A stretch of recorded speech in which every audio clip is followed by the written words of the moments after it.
It's always so great to hear from Phil Lesh and friends. Welcome back to my basement, everybody. It's Ari, and I am thrilled to welcome Mary Pat Hector to the Georgia Comes Alive stream. Mary Pat is the youngest HeadCount board member and activist and a Georgia resident.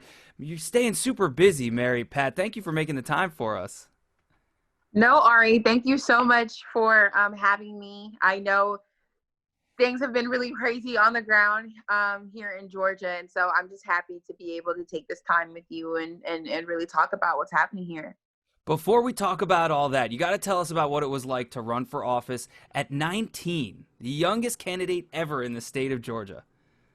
It was really a learning experience. I feel like it helped me grow and really appreciate just how important the democratic process is, and just made me respect people who put themselves out there, no matter what their political affiliation is, to run, because it was very challenging. It was very hard, but I realized then that while my election didn't go as I wanted to, and I lost by 22 votes, that it was important for me to support and help other young people run for office and win. 22 votes. I mean, you talk about razor thin margins. That's like, it doesn't even exist. 22 votes is so razor thin. It's incredible. Do you think you'll ever consider running again in the future? I do think that I would do that in the future. I think right now my focus is just the work on the ground, getting as many young people to participate in the political process. In my community, there are a lot of young people, but they weren't registered to vote. And I think about all of the votes that we missed, not being able to do that. I think taking a book out of Stacey Abrams' page would be right before I decide to run for office again, but just making sure that people within the community have their tools and they're exercising their right to just show up and vote before I put myself out there again. And of course, just to go through school. You know, I'm currently a grad student. And so I want to finish that before I decide to run again.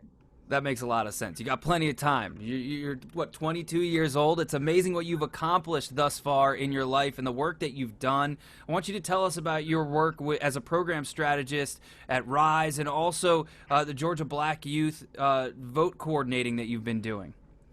Sure. So specifically with RISE, I've had the opportunity to develop some programs like Black the Vote or Run With It Georgia.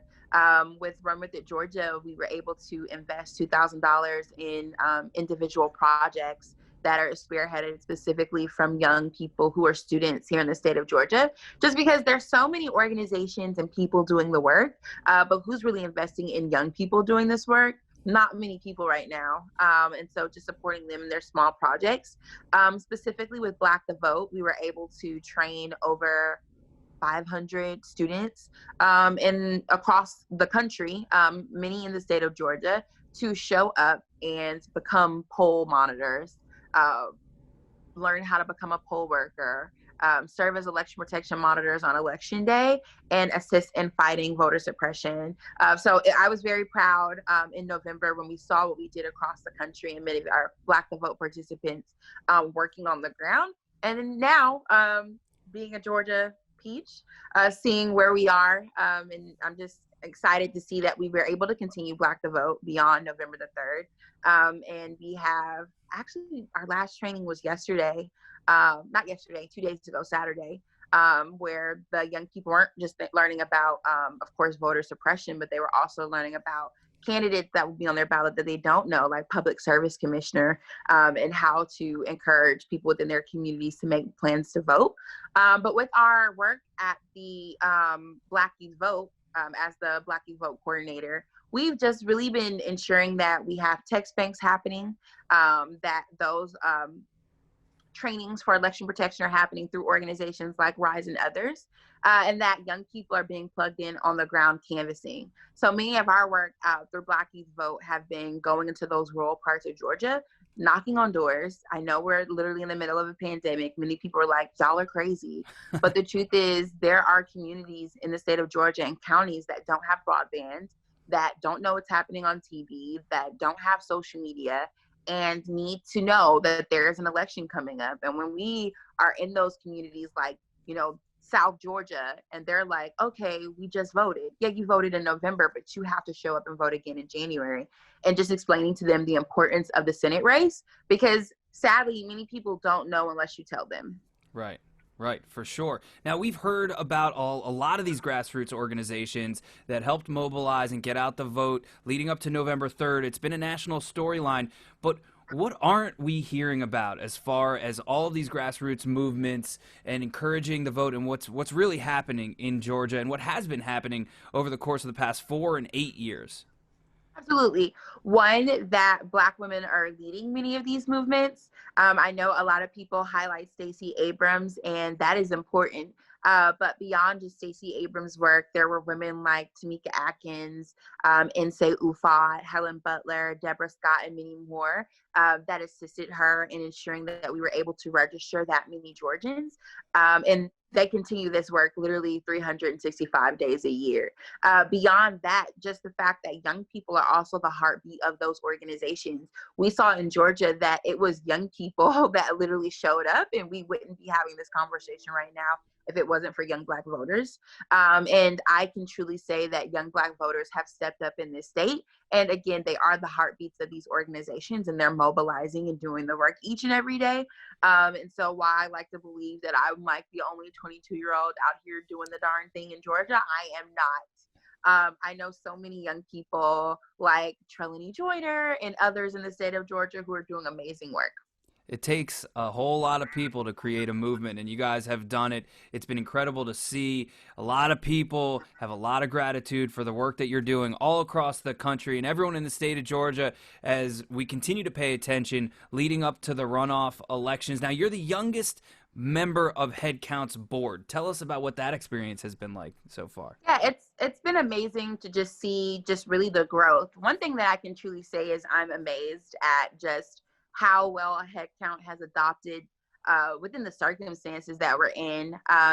Just as a board member and as a young person, going through the motions of this pandemic, and an organizer, many organizations really wondered what's going to happen with our outreach due to the pandemic.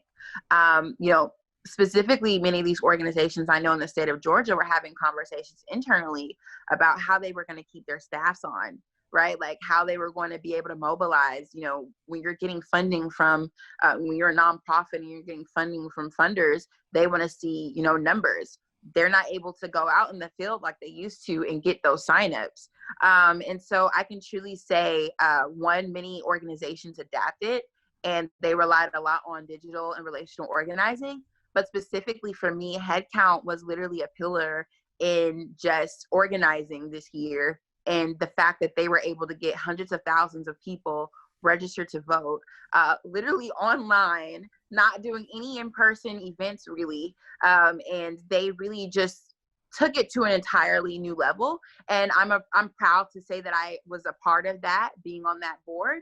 And again, HeadCount is an organization that sees being young as an asset instead of a liability. So beyond me being on the board, just also the young people within the organization, underneath people like Andy Bernstein, that made that happen this year.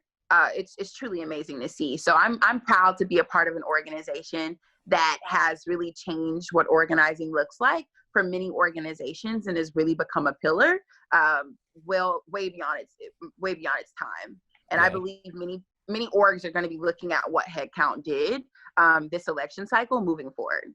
It's been incredible to see. I mean, this is a group that would go to shows, started out at concerts, activating and signing people up at a table, at a venue, in person, and boom, March, April, all of a sudden the digital footprint just takes off, and you see the collaborations with artists. It's been so incredible to witness, and we couldn't be more proud of all of you guys, you included. It's really an incredible effort. Looking ahead into 2021 and 2022, what are some of the issues that keep you inspired to do the work that you're doing?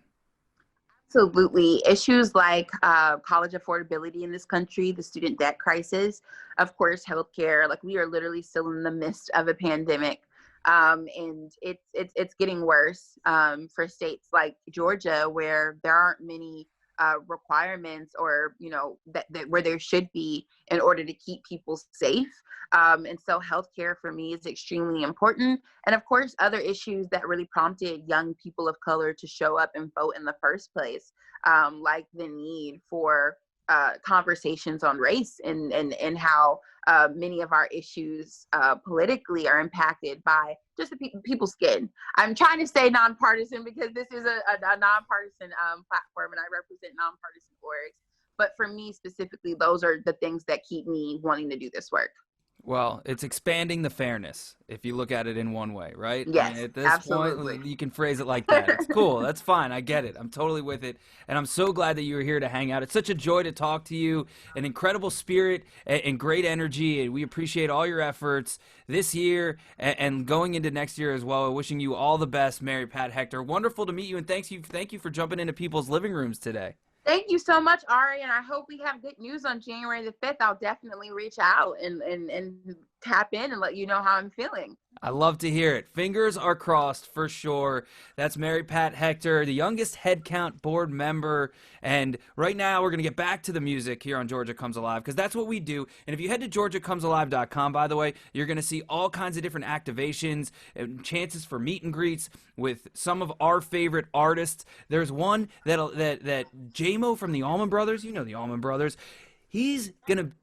one lucky person is going to fly to Macon, Georgia, and get a tour of the Big House, hang out with J-Mo for the day. Just go to Georgia Comes Alive right now to be able to enter to win that experience along with a ton of others. Up next in this set of music, we're going to hear from Moon Taxi, Judith Hill, Houndmouth, Music Soul Child, Lawrence, Dragon Smoke, and right now, the Allman Brothers Band at Great Woods Labor Day weekend 1991.